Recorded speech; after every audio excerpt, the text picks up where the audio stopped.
Hello and welcome to the Positively Pebbles podcast, the companion to my Positively Pebbles newsletter, looking to put more positivity, more joy, and more good news out into the world.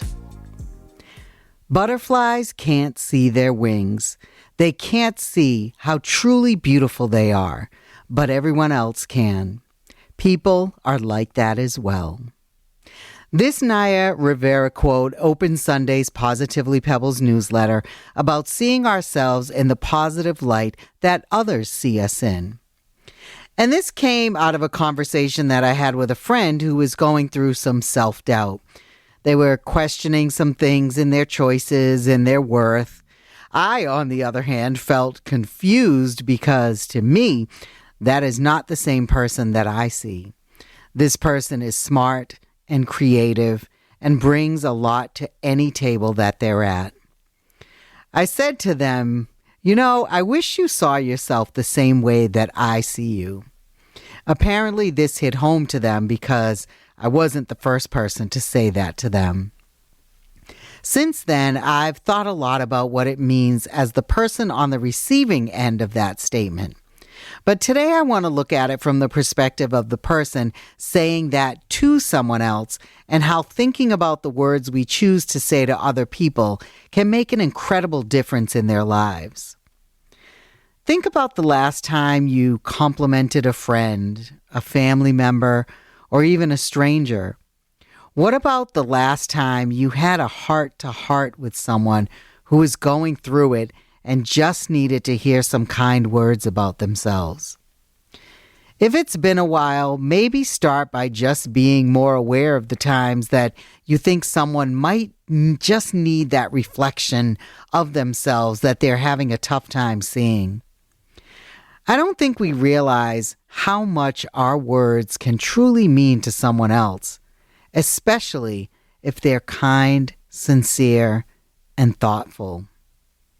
Sharing with someone all the good that you see in them can be a revelation and possibly a way for them to see that in themselves as well. There's also something we can do for ourselves when we can't seem to get a clear reflection of ourselves.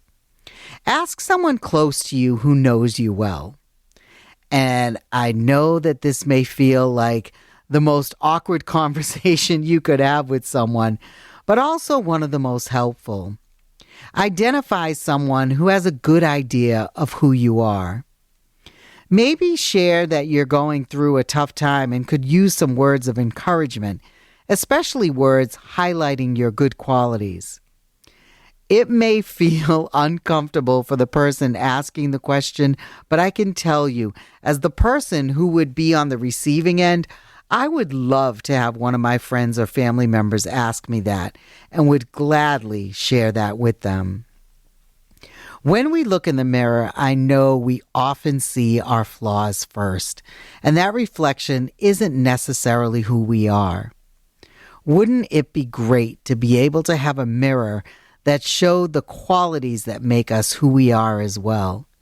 We need to look at the various reflections of ourselves besides just the mirror and our physical appearance. Think about the reflection of yourself in your child's eyes as they laugh when you make a silly face at them.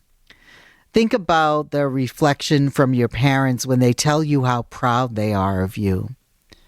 Think about the gratitude in the face of your friend who you just helped go through a tough time. The reflections of ourselves come to us in so many other ways besides just the mirror. You just have to keep your eyes open and really see what's staring back at you.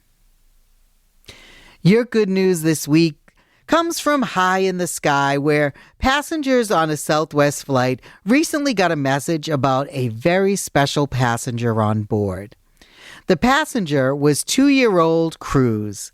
During a pre-flight announcement, they shared that Cruz had been diagnosed with a rare and aggressive form of cancer. The good news is that Cruz was now cancer-free and heading home. He and his parents, Alyssa and Miguel, had been traveling back and forth from California to New York City for months as he underwent intense treatment. But the announcement wasn't the end of the celebration as people started sharing and writing notes of encouragement and congratulations to Cruz on napkins. He took it all in, telling his mother, "I'm strong. They're talking about me. I'm strong." And yes, Cruz, you are so right. Thank you so much for joining me for the Positively Pebbles podcast. Be sure to join me on Sunday mornings with my Positively Pebbles newsletter, the uplifting way to get your week started. Details on how to subscribe in the show notes. Until next time, remember that the reflection in the mirror isn't the only one to pay attention to. Your light is reflected in the people around you as well.